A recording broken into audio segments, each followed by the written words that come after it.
Buenas tardes, nuestro grupo está conformado por Anderson Steven Murillo Torres y quien les habla, Angie Ardila. Nosotros vamos a hablar sobre la moniliasis en el cacao causado por Monilioptera broreri. Primero, pues vamos a hacer una introducción. ¿Qué es el cacao? El cacao es una fruta de origen tropical que proviene del árbol de cacao, cuyo nombre científico es teobrán. El cacao, que en griego significa alimento de los dioses. Las variedades más producidas en Colombia son cacao criollo, cacao forastero y cacao trinitario. Algunas de las características sobre el clima y la latitud para la producción de cacao son: piso altitudinal es de 0 a los 1200 metros sobre el nivel del mar.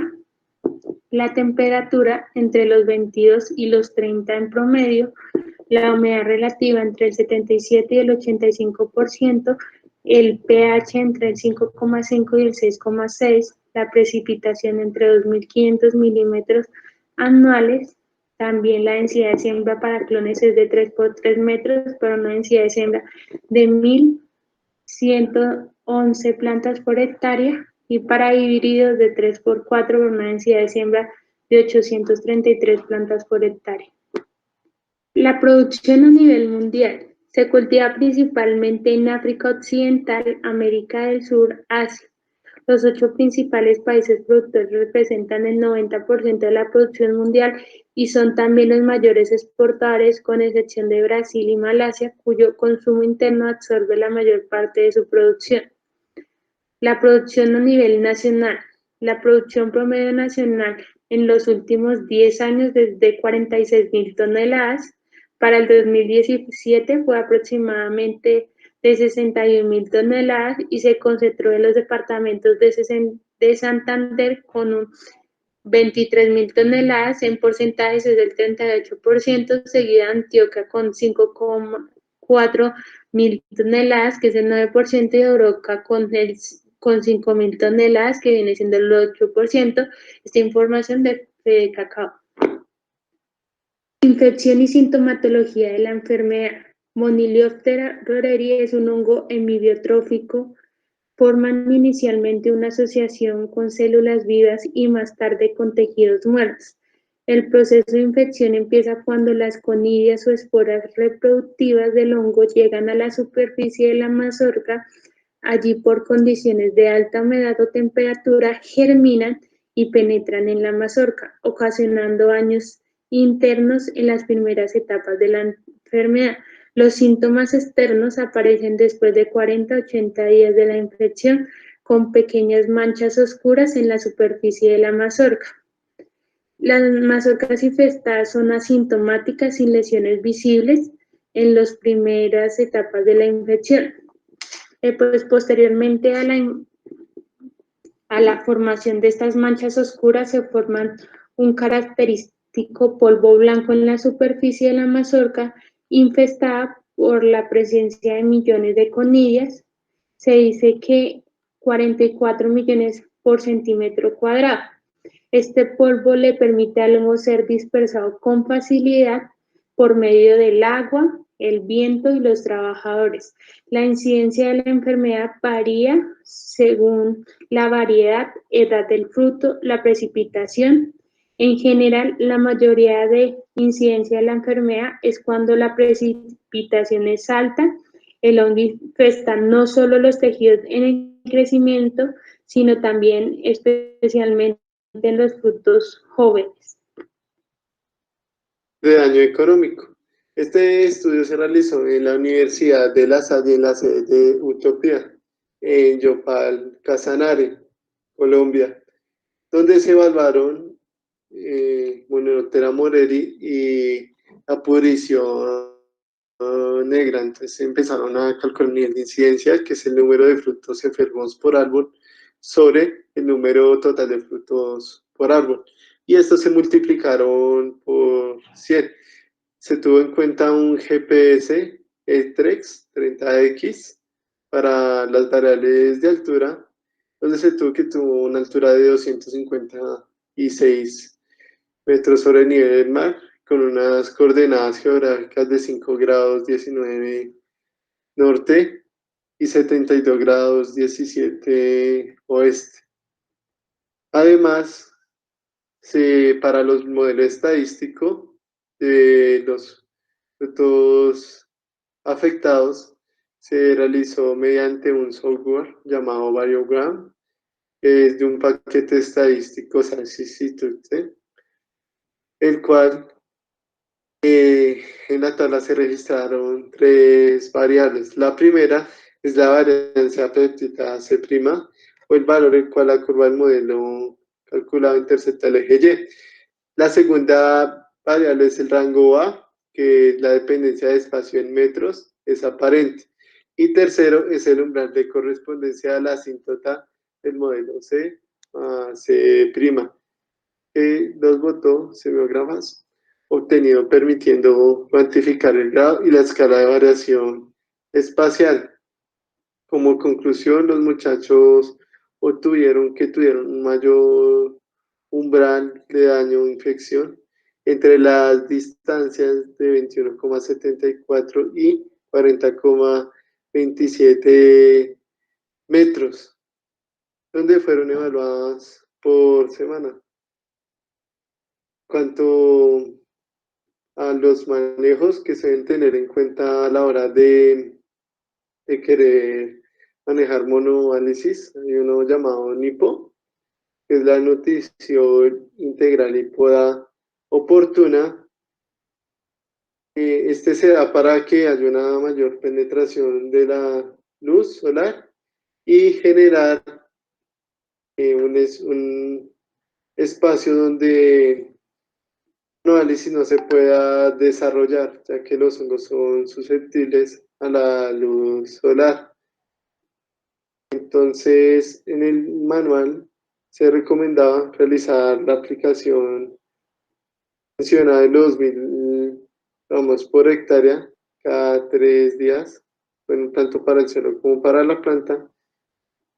Y además que en las podas oportunas se tiene un aire y una propagación de entrada de luz, y eso evita microclimas favorables para el hongo. También se debe tener en cuenta la parte de cultivar los cacaos maduros, que normalmente se realiza cada 7 días para no tener una infección en etapas finales de maduración.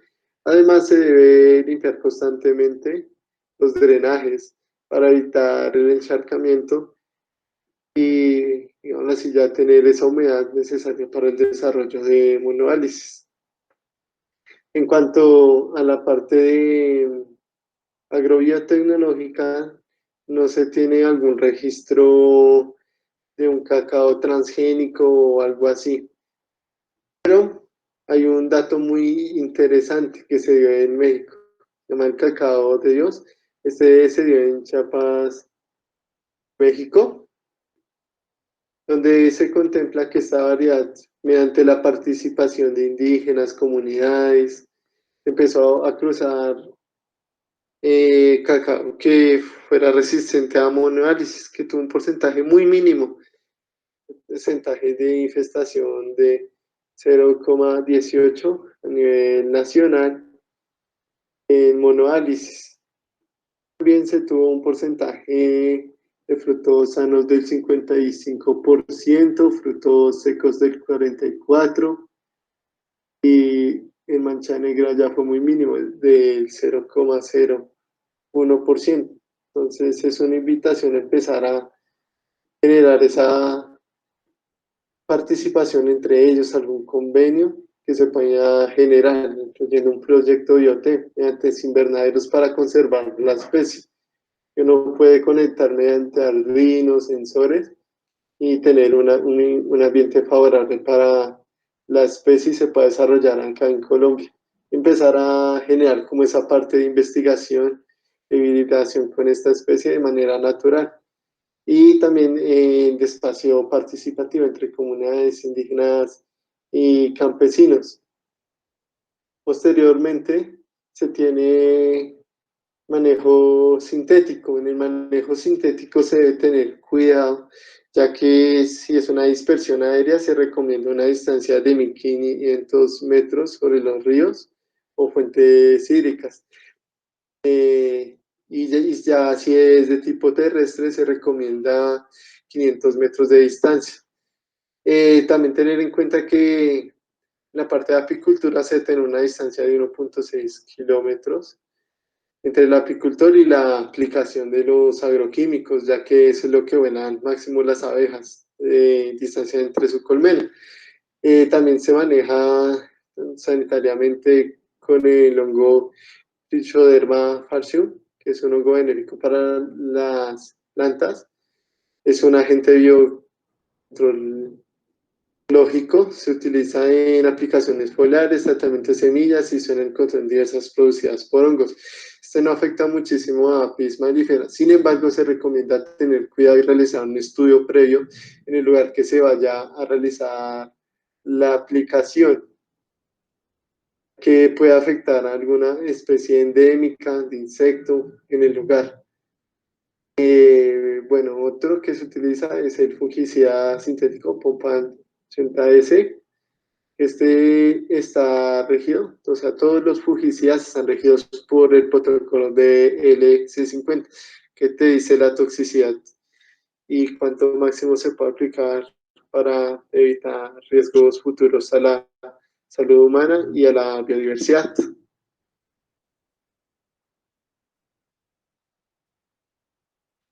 Ciencia en Colombia. En Colombia desde 1817 la enfermedad ha ocasionado importantes pérdidas económicas. Durante la visita de Van Gaal en 1917, época de bonanza de cacao en Sudamérica, hallaron mazorcas de este cultivo con síntomas muy similares a los generados por Moniloptera, caracterizadas por manchas negras en zonas necróticas y el crecimiento prematuro del fruto. Por tanto, este primer reporte acercó al surgimiento de la enfermedad en el país. En la actualidad, esta enfermedad es la más importante del cultivo de cacao y es originaria, según investigaciones, de Ecuador. Datos de pérdidas en Colombia. La moniliasis es la principal enfermedad que ataca los cultivos de cacao en Colombia y puede producir la pérdida de más de la mitad de la cosecha. Este impacta alrededor del 40% de la producción anual de cacao, lo que es equivalente en términos de pérdidas del grano comercial a 28.000 toneladas métricas sobre una producción de 42.000 toneladas totales. Esto es un promedio en los últimos 6 años. Esta situación amenaza con la sostenibilidad de la producción nacional del cultivo. El departamento con mayor incidencia y pérdida entre el 20 y el 90 es Santander y pues según la región y el grado de tecnificación de la plantación. Esta información es del Fondo Nacional de Cacao para el 2016. Para avanzar hacia una solución de la moniliasis se hace fundamental entender los aspectos que favorecen genética y mentalmente al hongo. Pues en este sentido también se tienen que hacer investigaciones a cada zona geográfica y también debe orientarse al aumento del conocimiento de las poblaciones sobre el patógeno y al igual que su hospedero.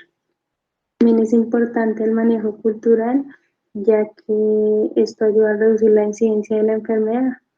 Algunas de ellas son mantener la altura de la planta menor a 3.5, realizar poda de mantenimiento al principio de los periodos secos, retirar los árboles con los frutos de síntomas iniciales de la enfermedad, tales como la protuberancia aceitosa y manchas características.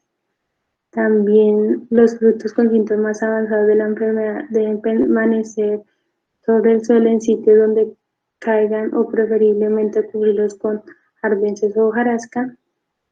Algunos recomiendan pues estos desecharlos o enterrarlos.